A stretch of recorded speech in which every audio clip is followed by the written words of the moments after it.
It's one of the hardest tracks in the world, but once you master it, you'll never forget it. It's Mount Panorama Bathurst.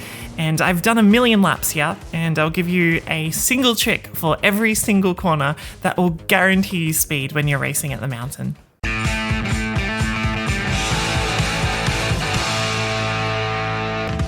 Welcome to Bathurst, one of the oldest and most important tracks in Australian motorsport. There's a lot of tricks to this track that you learn over time, and I'm Australian, which means that it is a legal requirement for me to learn this track back to front. As I said before, I'm going to give you a single tip for every single corner, something that you can take away and use in your own sim racing. And in sim racing, there's actually a few versions of this track that you can race. There are versions on R Factor and Assetto Corsa that are okay, and there's a Gran Turismo version of the track that's honestly the prettiest, but it is by far the worst to drive. They've put grass on the inside of the dipper, and you can get a penalty for cutting it, which I think is complete blasphemy. The two best versions of this track are in iRacing and Assetto Corsa Competizione, and honestly, both are incredibly high quality. The only difference between them is when they were actually scanned. The iRacing version was scanned in late 2012, and the ACC version was scanned in 2019. And the main difference is actually a few bumps, especially at the cutting, along with some walls being in different spots, and the surface being resurfaced at least once between the two versions. Both versions are great and super accurate copies of this track. If you're a fan of a specific version, let us know in the comments. And if you're a fan of Bathurst in general, just give this video a like, and we'll do some more videos on the mountain. All right, let's get into the track guide. Turn 1 is Hell Corner, and it's extremely important.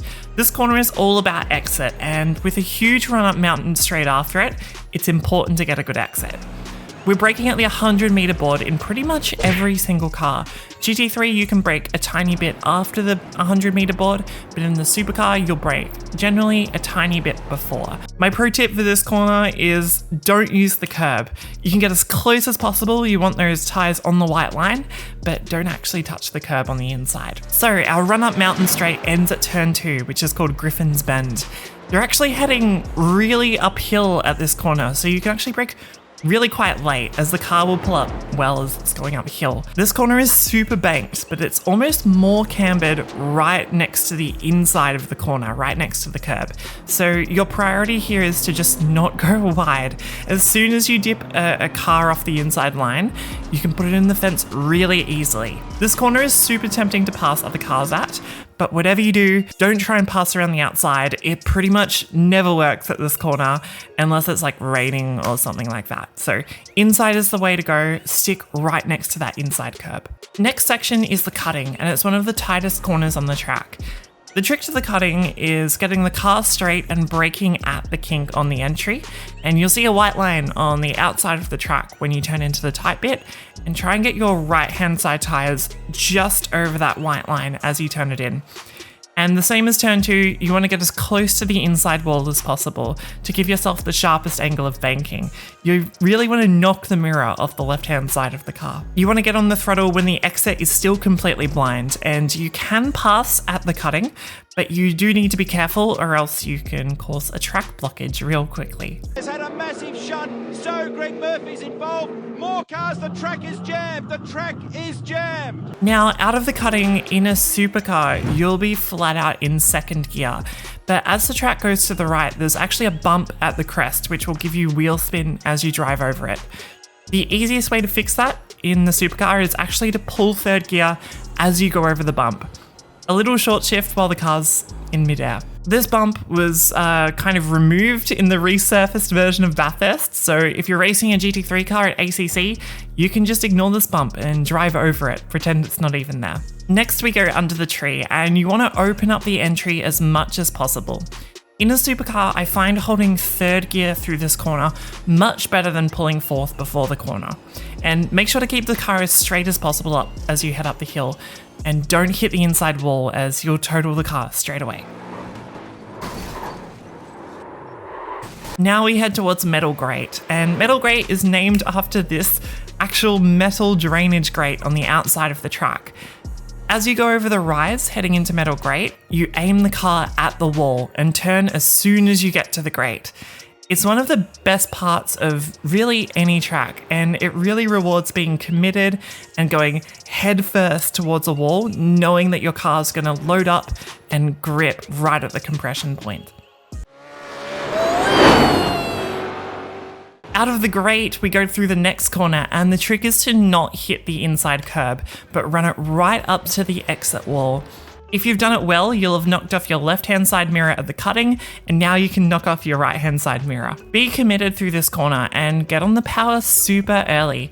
Just get it right up to the wall and you look like an actual superhero. Next corner is McLaughlin Park, and my trick for this corner is aiming the car to the left before the road drops away. So as you go up the hill, point the car a little bit to the left, straighten the steering as you go over it, and it'll grip up as you go down the hill. If you're committed, you'll almost hit the inside wall and drop your outside tyres onto the curbing on the right.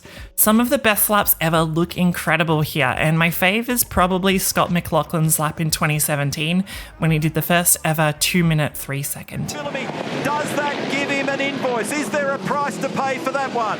And now we go to Skyline. This is the hardest part of the track to get right when you're still learning Bathurst, but hopefully I can get you a few tricks to survive when you're heading down the mountain. The first thing I recommend is to separate your braking and downshifting from your turning. So for Skyline, we turn in before you get to the crest, so you can brake in a straight line and downshift to third gear in the supercar. We then turn left through the S's and straighten the car so you can brake and downshift the car again to second gear. Now, leaving the S's, you want to aim for a section of the wall on the right. Get as close to it as possible, and putting the car too far away from it is just wasted time. Follow it all the way down to the dipper, and then turn the car in, aiming at the inside wall of the dipper. If you think you're going to crash, you've probably nailed it, as the car will understeer as it goes over the cliff, and you'll end up missing the inside wall. Now we're hard on the throttle in the supercar, pulling gears as we head towards Forest's elbow. And before the elbow, I find braking a bit before the right-hand kink, but not downshifting, is a good idea, as it just settles the car before the harder downhill braking section. Get the car all the way over to the right-hand side of the track and watch your downshifts, as the car always wants to brake loose coming into this corner. My tip is to try and get the car into first gear for maximum turn and aim for a late apex, coming as close to clipping the inside wall as possible. In the supercar, I recommend pulling second gear mid-corner, so you get the awesome turn-in of first gear, but some better drive with second gear as you leave the corner. You can definitely pass at Forest's elbow, but it's difficult, and you should only do it if you really, really need to. Now we head down Conrad Street, picking up huge amounts of speed as we go downhill. As we head towards the chase, here you have two options. Option A is to turn right and get ready to brake. Option B is to go straight and nail the jump right over the tyre barriers.